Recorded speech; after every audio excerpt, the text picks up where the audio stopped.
Hola una vez más, querido público. Lo sé, he tardado fleje en subir otro vídeo, y han pasado 3 años desde que subí mi vídeo sobre la Revolución Francesa, en el que prometí que les hablaría sobre Napoleón. La honesta verdad es que Napoleón Bonaparte y las guerras napoleónicas forman un tema muy denso, que necesitan su propio vídeo para ser explicado. Pues por fin ha llegado el momento. 3 años tarde, pero ha llegado. La Revolución Francesa, como habíamos visto en las dos partes de mi resumen del tema, llevó a la caída de la monarquía absolutista de los Borbones, la turbulenta transformación de Francia en una república, y a Francia entrando en guerra con la mayoría de Europa. Las otras monarquías de Europa se preocuparon en gran medida por la revolución que estaba pasando allí en Francia, e intentaron detener su difusión, formando varias coaliciones militares. La gran mayoría de estas coaliciones fracasaron, y Francia acabó estableciendo estados títeres en la península itálica, en Suiza y en los Países Bajos. Fue alrededor de entonces cuando entró Napoleón Bonaparte en escena. Napoleón fue uno de los generales más jóvenes de Europa, liderando su propio ejército a la edad de 26 años. Tras haber luchado contra Austria y los italianos, y tras una campaña militar en Egipto, Napoleón regresó a su patria, donde se notaba la gran impopularidad del gobierno del Directorio, porque la verdad es que el Directorio fue una oligarquía inestable e incompetente, y Francia necesitaba un líder fuerte que pudiera gobernar con prudencia.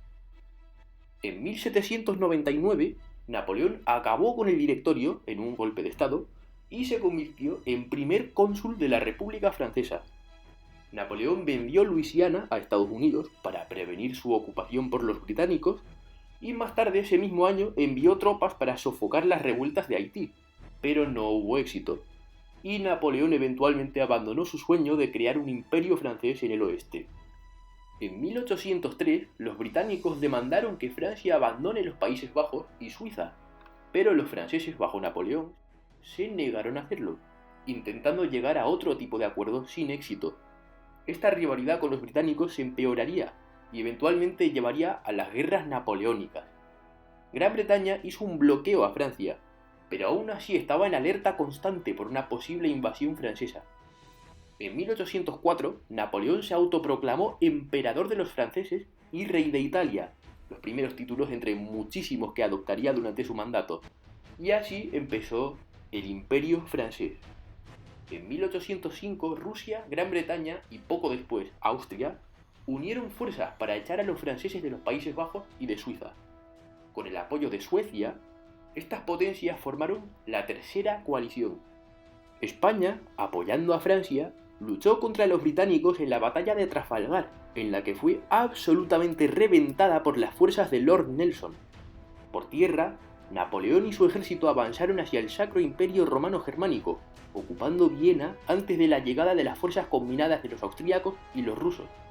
Los dos lados se enfrentaron en la batalla de Austerlitz, en la que murieron 25.000 soldados austríacos y rusos, mientras Napoleón solo perdió 7.000 soldados.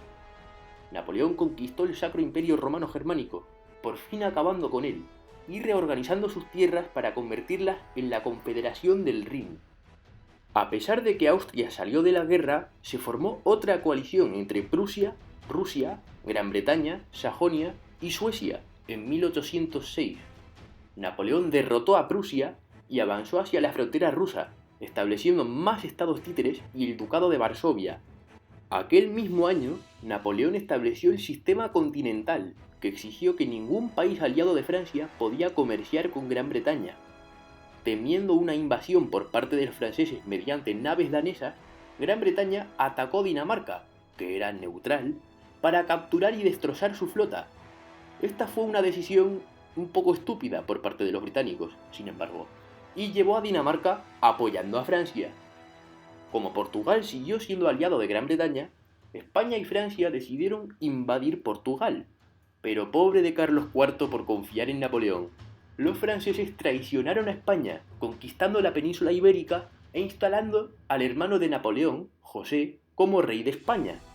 Esto sería un importante punto de inflexión para Napoleón, ya que los españoles lucharían contra los franceses para librarse de su control durante la Guerra de la Independencia Española. Napoleón invadió Rusia después de que se negó a someterse al bloqueo continental a Gran Bretaña.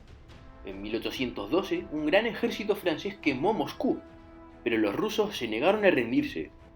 Napoleón eventualmente abandonó Rusia, ya que su ejército no tenía los suministros adecuados para luchar en el frío invierno ruso, un gran error de su parte, un error del que Hitler claramente no aprendió.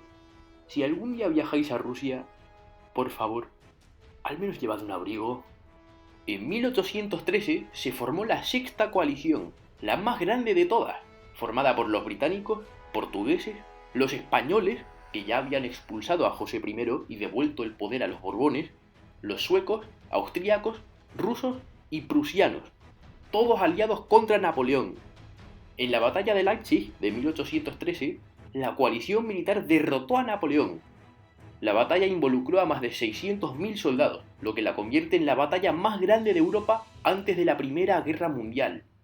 Como Napoleón no se rindió oficialmente, la Sexta Coalición capturó París en 1814.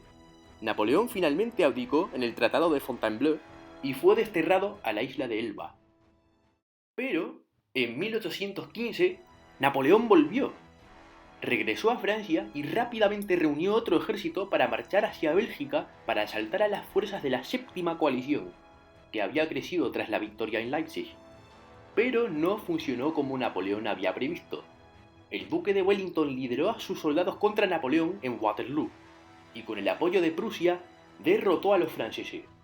Napoleón por fin se rindió una última vez, siendo exiliado a la pequeñísima isla de Santa Helena, en medio del Atlántico, donde finalmente murió en 1825.